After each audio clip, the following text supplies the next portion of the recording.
Hi, this is Karthika, Faculty of Physics, working in SNS College of Technology.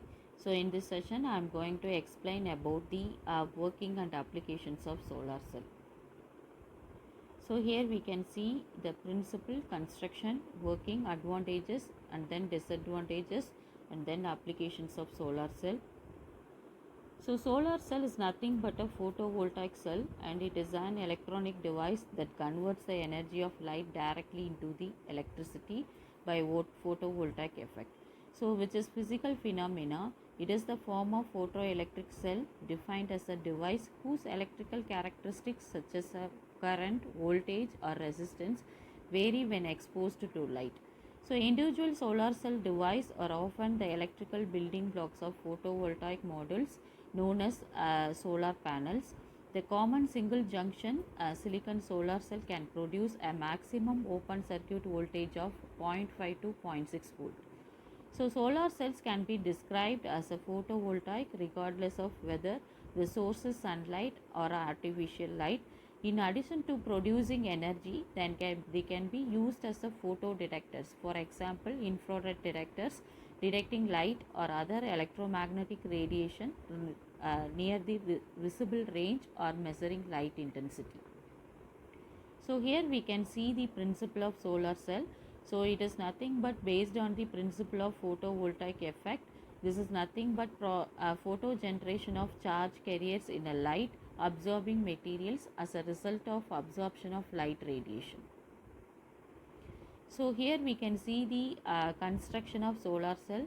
So, it is used in central power station, a satellite or a calculator that have a same basic structure.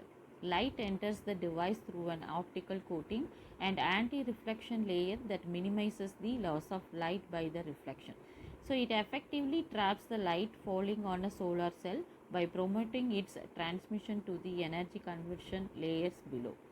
The anti-reflection layer is typically an oxide of silicon, tantalum or titanium that is formed on the cell surface by spinning coat or vacuum deposition technique. So, here we can see solar cell is a basic junction diode. Also, its construction it is little bit different from conventional PN junction diode. A very thin layer of P-type semiconductor is grown on a relatively thicker N-type semiconductor. Then we apply a few finer electrodes on the top of the P-type semiconductor layer. So, these electrodes do not obstruct light to reach the thin P-type layer. Just below the P-type layer, there is a PN junction. So, we also provide a current collecting electrode at the bottom of N-type layer. So, we entirely assemble by thin glass to protect the solar cell from any mechanical shock. So, next we can see the working. So, when light reaches the PN junction, the light photons can easily enter in the junctions through very thin P-type layer. The light energy in the form of photons supplies sufficient energy to the junction to make a number of electron-hole pairs. The incident light breaks the thermal equilibrium condition of the junction. The free electrons in the depletion region can quickly come to the N-type side of the junction. So, similarly, the holes in the depletion can quickly come to the P side of the junction. Once the newly created free electrons come to the N-type side, cannot further cross the junction because of barrier potential of the junction. Similarly, the newly created holes once come to the P-type side cannot further cross the junction because of the same barrier potential of the junction.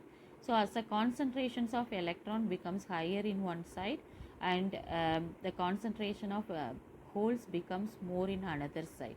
So, as a voltage is set up which is known as a photovoltage, if we connect a small load across the junction, there will be a tiny current flowing through it. It can be verified by the graph. And materials used in solar cell is nothing but that is band gap very much nearly to 1.5 electron volt.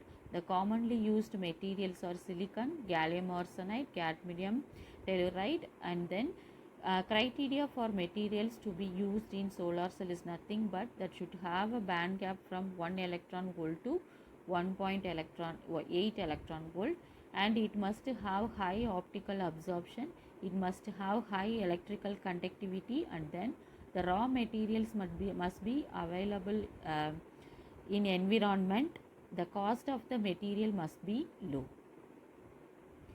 So next we can see the advantages. No pollution associated with it. It must last for a long time and no maintenance cost. And then disadvantages, it has high cost of installation and is had low efficiency. During cloudy day the energy cannot be produced, and at all night we will get solar energy. So the uses of solar generation system is nothing but it may be used to charge batteries, used in light meters, it is used to power calculator and wristwatches, and it can be useful in spacecraft to provide electrical energy. Thank you.